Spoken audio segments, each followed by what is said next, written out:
கிறிஸ்துக்குள் மிகவும் அன்பாக அழைக்கப்பட்ட அன்பான சகோதரர்களே, சகோதரிகளே, மீண்டுமாக தேவன் நமக்கு இந்த நாளையும் இந்த நேரத்தையும் ஒவ்வொரு சகோதர சகோதரிகளையும் மீண்டுமாக ஐக்கியத்தில் இணைய தேவன் செய்த கிருபைக்காக நம்முடைய பிதாவாகிய தேவனுக்கு ஆண்டவராகிய இயேசு கிறிஸ்து மூலமாக நாம் நன்றிகளையும் துதி ஸ்தோத்திரங்களையும் நாம் எடுத்துக்கொள்ளலாம்.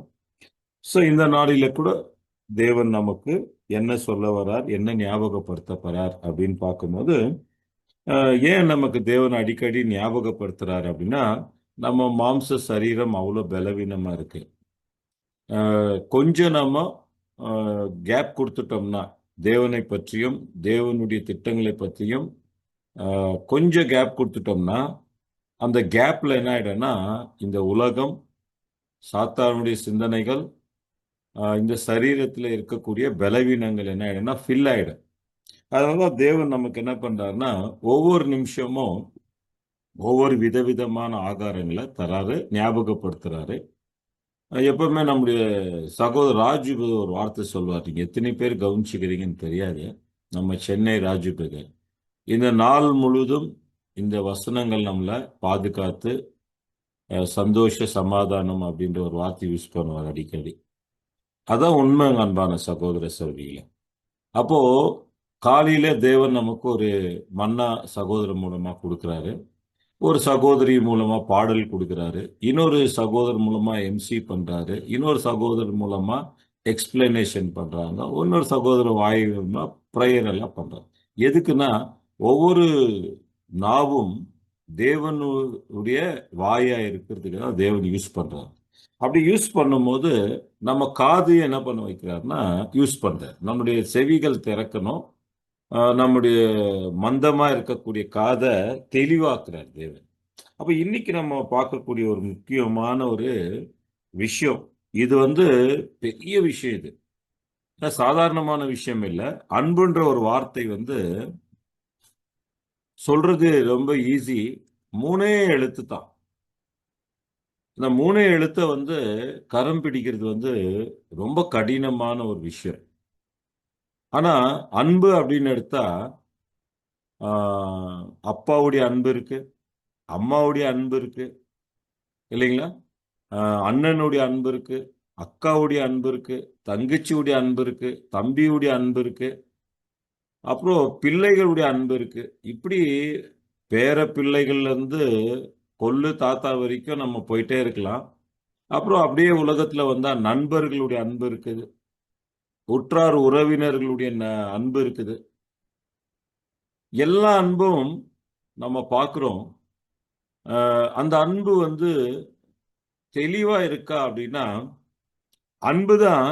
ஆனா சுயநலமான அன்பு தான் இந்த உலகத்துல இருக்குது. ஏன்னா யாரையும் நம்ம குறை சொல்றதுக்கு இல்ல. இந்த சுயநலம்ன்ற ஒரு விஷயத்தை யார் கொண்டு வந்தான்னா சாத்தான். ஆனா நம்முடைய ஆண்டவராகிய இயேசு கிறிஸ்து அன்பு மாத்திரம் நீங்க பாருங்க. எப்படிப்பட்ட அன்புனா, உலகத்தையே ரட்சிக்கக்கூடிய ரட்சகர். உலகத்து மேல அன்பு அவருக்கு. அந்த அன்பு அவர் எங்கிருந்து பெற்றுக்கொண்டார்னா, தன்னுடைய தகப்பன் பிதாவாகிய தேவன் கிட்ட இருந்து பெற்றுக்கொண்டார். ஆமா. அப்போ இந்த உலகத்துல கூட அன்பு இருக்குது. ஆனா சுயநலமான அன்பு தான். ஆனா நம்முடைய பிதாவாகிய தேவன் சுயநலம் இல்லாத அன்பை காட்டினார். தன்னுடைய மகனை நமக்காக கொடுத்தாரு. அந்த அன்பை வெளிப்படுத்தினார் நம்முடைய ஆண்டவராகிய இயேசு கிறிஸ்து. எல்லார் மேலயும் அன்பு வச்சிருக்காரு பாருங்க. உலக ரட்சகர்ன்றது அதுதான். தன் ஜீவனே அவர் கொடுக்க வராரு அப்படின்னா, இப்படிப்பட்ட ஒரு ரட்சகர் இந்த பூமியில இருக்கிறாங்களான்னா, வானத்திலையும் இல்ல, பூமியிலையும் இல்ல.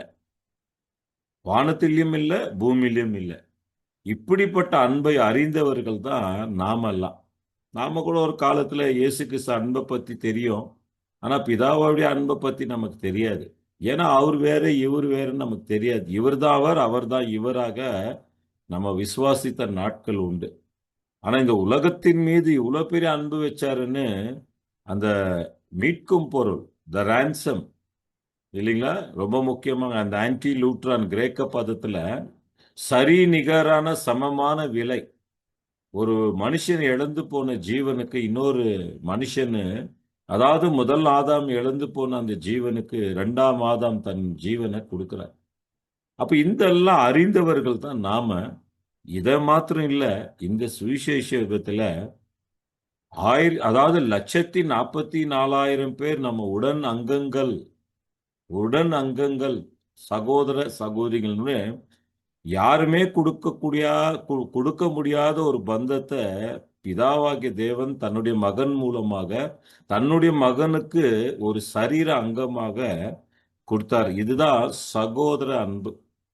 அதான் நம்ம இன்னைக்கு பார்க்கிறோம். பேதுரு 1, பேதுரு 3:8 பார்க்கிறோம். ரீப்ரின்ஸ் 3:9, 3:2 பேரா 2ல நம்ம படிச்சோம்.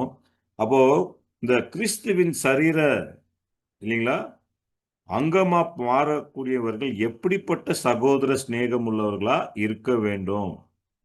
அப்போ வேதாகமம் நமக்கு சொல்லுது, ஒருவருக்கொருவர் அன்பிலே வித்தியாசப்படலாம், ஆனா நம்முடைய கர்த்தருடையவர்களான கிறிஸ்துவின் அன்பு நம்மில் அது ஊடுருவி இருக்கக்கூடிய விஷயம் அப்படின்றத இங்க தெளிவுபடுத்துறாரு.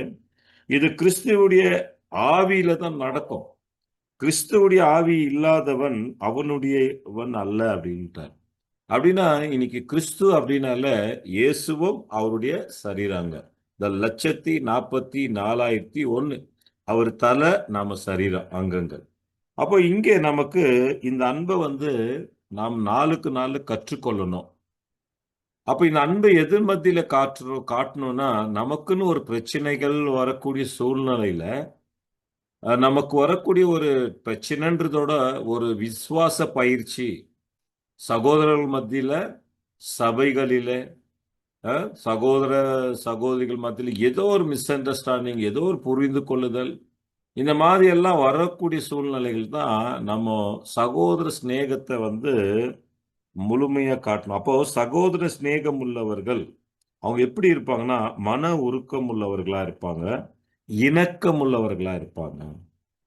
அப்போ நம்ம கிட்ட தேவனுடைய பிள்ளைகள் வெறும் சகோதர அன்பு மாத்திரம் இல்லை, அதுல என்ன கலந்து இருக்கணும்னா மன உருக்கம். எப்பவுமே மன உருக்கம் அப்படின்னா சரியா இல்லைங்களா? மன உருக்கம்னா உதாரணத்துக்கு நம்ம கண்ணு முன்னால யாராவது ஒருத்தர் தவறி கீழே விழுகிறாங்கனால நம்மளால முடியாது, சடனா அதை பார்த்தா ஒரு அதிர்ச்சி மாதிரி ஆயிடும். ஐயோ விழுறாங்களே அப்படின்ற மாதிரி போய் பிடிக்கிறதுக்கோ தாங்கிறதுக்கோ சில நேரத்தில் சில சகோதர சொல்லி கத்திடுவாங்க கூட, ஐயோ அப்படின்னு. அந்த அந்த அதெல்லாம் எது காட்டுதுன்னா அந்த உருக்கமான ஒரு செயல் தான். அப்போ இந்த சகோதர அன்பு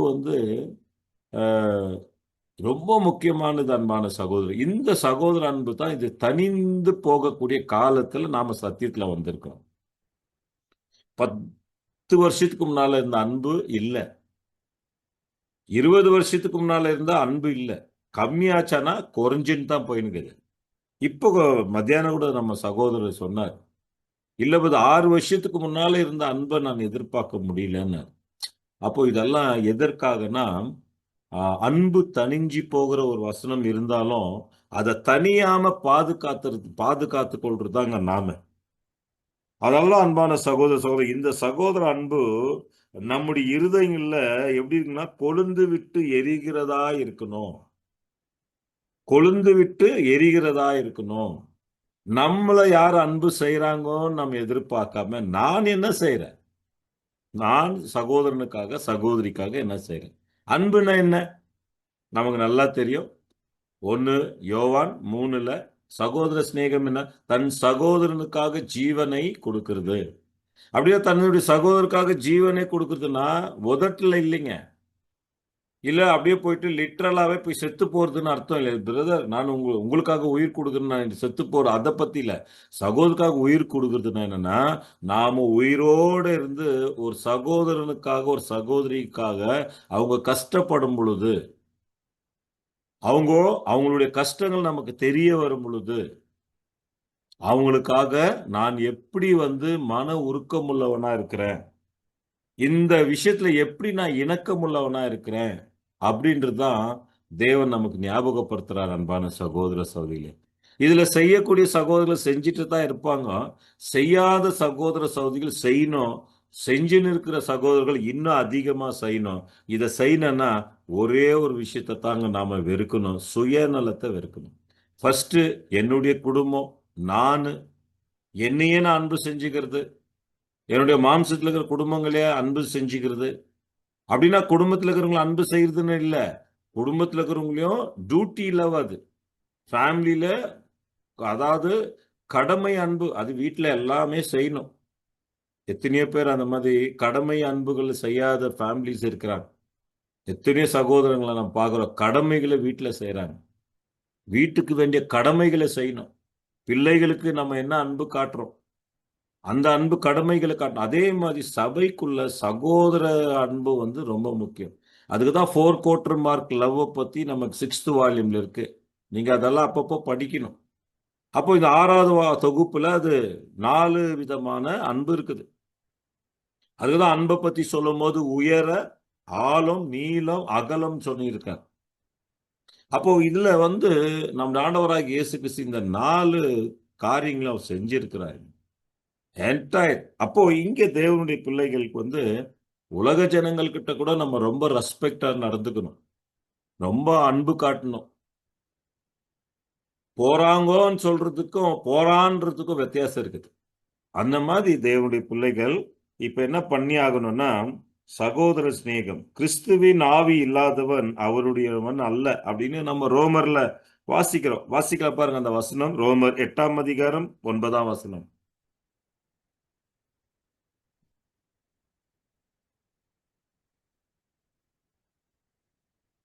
சிஸ்டர் கீரு வாசிங்க.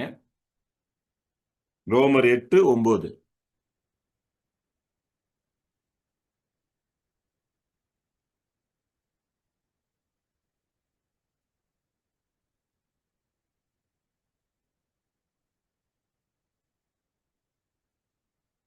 வேற யாருன்னா எடுத்தா கூட வாசிங்க. தேவனுடைய ஆவி உங்களில் வாசமாய் இருந்தால் நீங்கள் மாம்சத்துக்கு உட்பட்டவர்களாய் இராமல் ஆவிக்கு உட்பட்டவர்களாய் இருப்பீர்கள். கிறிஸ்துவின் ஆவி இல்லாதவன் அவருடையவன் அல்ல. ஆமா அன்பான சகோதர சொல். அப்போ ஒவ்வொரு நாளும் எவ்வளோ படிக்கிறோம், எவ்வளோ பேசுறோம், எவ்வளோ கேட்குறோன்றதுக்கு மேலே தாங்க இது. எவ்வளோ படிக்கிறோம், எவ்வளோ பேசுகிறோம், எவ்வளோ கேட்குறோம். அப்போ டெய்லி தேவன் எதுக்கு ஞாபகப்படுத்தான், இன்னைக்கு எனக்கு நான் எப்படி சிந்தனையில் இருக்குன்னா, எனக்கு ஒரு ஆப்பர்ச்சுனிட்டி கொடுங்க தேவனே, நான் சபைக்காக ஏதாவது செய்யணும். சபைனா சகோதரருக்காக, சகோதரிகளுக்காக. அன்புனா என்னன்னா வாயில சொல்றது இல்லைங்க. சில பேர் சொல்லுவாங்க, நம்ம பிரதர் ஒருத்தர் அடிக்கடி சொல்ல சப்ஜெக்ட்ல வடை சுடுற கதை, வாயில மாத்திரம் வடை சுட்டுட்டு இருப்பாங்க இங்க பெங்களூர்ல. ஆனா கிரியை எதுவுமே இருக்காது. ஆனா இங்க அப்படி இல்லை. ஏன்னா நாம் என்ன செய்யறோமோ, என்ன பரலோகத்துல அது பூலோகத்துல விதைக்கிறோமோ அதுதான் பரலோகத்துல அறுக்குவோம். அதனால அன்பான சகோதர சகோதரிகளே, இந்த சகோதர சிநேகம் வந்து எந்த விதத்திலையும் குற்றப்படுத்தாதபடிக்கு இல்லைங்களா, அந்த சகோதர சிநேகத்தை வந்து அற்பமா எண்ணிடாதபடிக்கு இல்லைங்களா, அதாவது ஆவி இல்லாதவனாக காணப்படும். எப்ப அன்பு இல்லாத பேச்சுக்கள், அன்பு இல்லாத யோசனைகள், அன்பு இல்லாத செயல்கள் இருக்குதோ அங்க தேவனுடைய ஆவி இல்லைன்னு அர்த்தம். நல்லா புரிஞ்சுக்கங்க. அதுக்குதான் ஆவியின் கனிகள்ல ஃபர்ஸ்ட் வருது அன்பு. ரொம்ப முக்கியமாக ஆவி. அதனாலதான் நம்ம எவ்வளோ பெரிய அந்நிய பாஷைகள், தீர்க்க தரிசனங்கள் எல்லாம் பேசுனா கூட அன்பு உனக்கு இல்லாவிட்டால் ஒன்றுமே இல்லை. அப்போ நமக்கு 2 விதமான விஷயங்கள் இருக்குது. ஒன்று, வீட்டு கடமைகளை நம்ம செய்யணும், டியூட்டி லவ் நம்ம செய்யணும். அதே மாதிரி சபையில 2 வீடு இருக்குது எப்பவுமே ஞாபகம். ஒன்று மாம்சத்துல ஒரு வீடு, இன்னொன்று ஆவிக்குரிய வீடு. அப்போ ஆவிக்குரிய சகோதர சகோதரிகளை அதிகமா நம்ம மதிப்பு கொடுக்கக்கூடியவர்களா இருக்கிறோம். ஒரு சகோதரனுக்கு உடல் நலம் சரியில்லைன்னா உடனே ஐயோ என்னுடைய சகோதரன் அட்லீஸ்ட் அவருக்கு கேட்கணுங்க, பிரதர் ஹாஸ்பிட்டல் போனீங்களா, டாஸ்க்கு தான். ஒரு 1000 ரூபாய் கொடுக்கறதுல ஒன்றும் இல்லை, ஒரு 500 ரூபாய் கொடுக்கறதுல ஒன்றும் இல்லை. ஒரு சகோதரனுக்கு ஒரு சகோதரிக்கும் இல்லைங்களா, ஒரு சகோதரர் வந்து விதவியா இருக்கக்கூடிய சகோதர சகோதரிகள் இருக்கிறாங்க. எவ்வளவு பேர் விடோ மக்தோனியா சபையில இதெல்லாம் செஞ்சிருக்கிறாங்க. ஒரு சகோதரன் இல்லாத ஒரு சகோதரிக்கும், இல்ல ஒரு எத்தனையோ விடோ பிரதர்ஸ்ங்க கூட இருக்கிறாங்க, சகோதரி இல்லாத இருக்கிறவங்க. வயதான சகோதரர்கள் சகோதரிகள் ஒரு டிராப் பண்றது, ஒருத்தரை பிக்கப் பண்றது சபைகளில, இதெல்லாம் எத்தனையோ பிரதருங்க செய்யறாங்க. இல்ல அந்த பிரதர்ஸுங்க வந்தா அந்த சிஸ்டருங்க வந்தா ஒரு பாக்கெட்ல இருந்து எடுத்து ஒரு 200 ரூபாய் இந்தாங்க, நீங்க ஆட்டோல போங்க, நீங்க கேப்ல போங்க. இப்படியெல்லாம் வந்து தியாகம் செய்யறதுக்கு ஒரு ஆப்பர்ச்சுனிட்டி கிடைக்கணுங்க நமக்கு. பிரதர் சிஸ்டருங்க வந்தா நைட் அண்ட் டே பார்க்காம அவங்கள ரிசீவ் பண்ணணும். இதெல்லாம் தாங்க அன்பு. நம்ம சகோதரர் யாருன்னா ஓட்டத்தை முடிச்சிட்டா அது நம்ம வீட்டில் வந்து டெத் நடந்திருக்குது, ஸ்பிரிச்சுவல் டெத், ஆவிக்குரிய மரணம் ஆயிருக்குது, ஓட்டத்தை முடிச்சுக்காங்க, உடனே கேள்விப்பட்டிருந்தோம் அங்க இருக்கணுங்க நம்ம. இதெல்லாம் தாங்க அன்பு. சகோதர சேகன்றது, சகோதர அன்புன்றது அதுதான். அதுக்குதான் எபிரியருக்கு எழுதும் போது சகோதர சிநேகம் நிலைத்திருக்க கடவுதுன்னு சொன்னார். அப்படின்னா ஒவ்வொரு நாளும், ஒவ்வொரு வாரமோ, ஒவ்வொரு மாதமோ நான் சகோதரனுக்காக, சகோதரிக்காக, அதாவது சபைக்காக நான் என்ன செய்யறேன், என்ன செஞ்சிட்டு இருக்கேன், என்னுடைய மென்டலி, பிசிக்கலி, அதாவது என்னுடைய சிந்தையில, இல்லைங்களா, என்னுடைய அதாவது மாம்ச ரீதிய செயல்ல, ஃபைனான்சியலி எப்படியெல்லாம் நான் தேவனுக்காக செய்கிறேன். பாருங்க, இன்னைக்கு ஒரு சகோதரர் ஆறு ஆறு ஒரு 2 வாரத்துக்கு முன்னால ஒரு சகோதரருக்கு ஹார்ட் ப்ராப்ளம். உடனே அவருக்கு 6 லட்சம் அவருடைய இன்சூரன்ஸ் போயிடுச்சு. நாமெல்லாம் நினைச்சா ஒரு 1000 ரூபாய் ஒருத்தர் கொடுத்தோம்னா, இல்லைங்களா, ஒரு 500 பிரதர்ஸ்ங்க கொடுத்தா அதை நாமளே செலவு பண்ணிடலாம். 1000 ரூபாய் தான். எல்லாரும் கொஞ்சம் கொஞ்சம் கஷ்டப்பட்டு, ஏன் இதெல்லாம் சொல்றேன்னா, இதெல்லாம் ஏற்கனவே நம்முடைய வேதமானவர்களுக்குள்ள செயல்பட்டுட்டு இருந்திருக்காங்க. ஒரு பிரதருக்கு 1 கோடி செலவு பண்ணியிருக்கிறோம் 18 வருஷத்துக்கு முன்னால. இதே நானே ஒரு பிரதருக்கு கோயம்புத்தூர்ல இருந்து 18 லட்சம் ரூபாய் கிட்னி டிரான்ஸ்ஃபர் பண்ணியிருக்கிறேன். ஒரு வருஷம் நான் கோயம்புத்தூருக்கே போய் ஸ்டே பண்ணிட்டேன். அந்த மாதிரி எத்தனையோ பிரதர்ஸுங்கெல்லாம் சாக்ரிஃபைஸ் பண்ணியிருக்கிறாங்க. நீங்களே இப்போ சின்ன சின்னதாக பண்ணிட்டு இருக்கிறீங்கன்னு வைங்க. இதை தொடர்ந்து நாம செய்யணும். எப்போ நம்ம இருதயத்தை கடினப்படுத்திடக்கூடாது. எந்த சூழ்நிலையும், இல்லைங்களா, நம்ம பார்த்து பார்த்து பார்த்து செய்ய. எந்த சகோதரனாவது எந்த சகோதரியாவது உடன்படிக்கை பண்ணவங்களா இருந்தா அவங்களுக்கு கஷ்டம்னு சொன்னா நம்ம செய்யணும். எத்தனையோ சபைகள்ல எத்தனையோ சபைகள்ல என்னென்னலாம் தேவைகள் இருக்குது, செய்யக்கூடிய சகோதரங்க செய்யறாங்க, செய்யாதவங்க அப்படியே தான் இருக்கிறாங்க. ஏன்னா சகோதர அன்பு சரீர அங்கமா மாறணும், இயேசு கிறிஸ்துக்கு அங்கமா மாறணும், தேவனுக்கு பிள்ளைகளாகணும். இயேசு கிறிஸ்து நமக்கு ஒரு மாதிரியை வைத்து போனார், தன் ஜீவனையே கொடுத்தார். தன் ஜீவன் கொடுக்கறது தான் நம்ம லேக் அண்ட் 44ல போவோம். எந்த சாக்ரிஃபைஸும் இல்லைன்னா நாம வெறும் சத்தியத்தை கேட்போம், அவ்வளவுதான். சத்தியத்தை கேட்போம், சத்தியத்தை பேசுவோம். எந்த ஒரு இதுவே இருக்கா. அதாவது அப்போ சபைகளில நம்ம போறக்கூடிய சபைகளில என்ன சபைகள்ல தேவைகள், சபையில் ஒரு சகோதரர் கஷ்டப்படும் போது அவருக்கு போய் நம்ம கை கொடுக்குறோமா, தூக்கி விடுறோமா? அது அங்கங்க நீங்க போற எக்லிஷியாஸ், ஒரு கன்வென்ஷன் போனா அந்த கன்வென்ஷன் 3 நாள் போறோமே, தங்குறோமே, அவங்க நம்மளை எப்படி கவனிச்சுக்கிறாங்க, நம்ம சைட்ல இருந்து என்ன போயிட்டு ஹெல்ப் பண்ணிட்டு வரும். இதெல்லாம் தாங்க சகோதர சிநேகம், சகோதர அன்பு, இதெல்லாம் தான். அப்ப இதெல்லாம் தேவனுடைய பிள்ளைகளாகிய நாம செய்ய வேண்டியதா இருக்குது. அதுதான் சொல்றாரு, நம்முடைய இருதயங்களிலே கொழுந்து விட்டு எரிகிறதா இருந்தால், அதாவது இந்த ஒரு பரிசுத்தமான அன்பு இன்னும் எப்படி இருக்கணும்னா அது போதாதுன்றார். கொழுந்து விட்டு எரிகிற அன்பு அது போதாது, இன்னும் பரிசுத்த அன்பு, இல்லைங்களா, எப்படி இருக்குன்னா பிரகாசிக்கிறதா எரிந்து பிரகாசிக்கணும் அப்படின்னு சொல்றாரு. அப்ப முற்றிலும் இந்த ஒரு அன்பை வந்து தேவனுடைய பிள்ளைகளுக்கு என்ன பண்றாருன்னா கொடுத்துருக்காரு. தேவனுடைய பிள்ளைகளுக்கு நாம் என்ன செய்யறோமோ தேவன் நமக்கு எல்லாம் கொடுத்துருவாரு. நல்லா புரிஞ்சுக்கோங்க, நம்மளது எதுவுமே இல்லை, எல்லாம் தேவன் தான். நம்ம கூட எவ்வளவு நேரம் சாப்பிடுவோம் சொல்லுங்க. இப்ப 2 kg பிரியாணி வீட்டுல இருந்தா எவ்வளவு சாப்பிட முடியும்? நம்ம சாப்பிடலாம் ஒரு 200 கிராம், 250. ஆனா அதை கொஞ்ச நேரம் விட்டா அந்த 2 kg பிரியாணி கெட்டு போயிடும். ஆனா அதை பகிர்ந்து ஷேர் பண்ணி நம்ம கொடுக்கும் போது அதுல இருக்கிற சந்தோஷம் வேற எதுவுமே இல்லை. இது உதாரணங்கள் நான் புரிந்து கொள்றதுக்காக சொல்றேன். அப்ப இந்த மாதிரி நன்மையான குணங்களையே நாங்க நோக்கி பார்த்து நல்லவைகளையே நம்ம செய்து தேவனை நம்ம பாராட்டி அபூர்ணமான பலவீனமாகிய இவைகளை எதிர்த்து பலியினால் உடன்படிக்கை செய்த பரிசுத்தமான சகோதரர்களுக்காக ஜீவன் முதலாய் எதைய தரக்கூடியவராக நாம இருக்கிறோம் அப்படின்றது தான் இங்க நம்ம பார்க்கிறோம், அன்பான சகோதர சகோதரியில. அதனால சகோதர சிநேகம் எங்கெல்லாம் ஒடியுதோ அங்க ஒடியறதுக்கு விடாம சகோதர சிநேகம் கட்டப்பட்டவர்களா இருக்கணும். நமக்கு சோதனைகள் கஷ்டங்கள் வரும்போது தான் தேவனுடைய பிள்ளைகள் இன்னும் அதிகமான அன்பை நம்ம காட்டணும். ஏன்னா தேவன் ஒவ்வொருவரையும் அழைச்சிருக்கிறார். தேவனுடைய அன்பு அவர் கொடுத்திருக்கிறார் குமாரன் மூலமாக. அப்ப அவருக்கு சரீர அங்கமாகணும்னா இல்லைங்களா, நாம கூட தேவனுடைய ஊழியத்துல அறுவடை ஊழியங்கள் இல்லைங்களா, சபை ஊழியங்கள், சகோதர ஐக்கியத்துல இருக்கக்கூடிய குறைபாடுகள், இவைகளெல்லாம் நம்மளால முடிஞ்ச அளவுக்கு நாம செஞ்சிட்டே இருந்தா தேவன் நமக்கு என்ன பண்ணிட்டு இருப்பாரு, நமக்கு தேவையானது செஞ்சுட்டு இருப்பார். நம்ம தேவனுடைய வேலையை செஞ்சா நம்ம வேலையை அவர் செய்வார். ஸோ இதுதான் உண்மையான டிப்ஸ். அதனால சகோதர சிநேகத்துல நாளுக்கு நாம வளர்ந்து தேவனிடத்துல சென்று சேர தேவன் தாமே நம் அனைவரையும் ஆசீர்வதித்து வழிநடத்துவாராக. ஆமென்.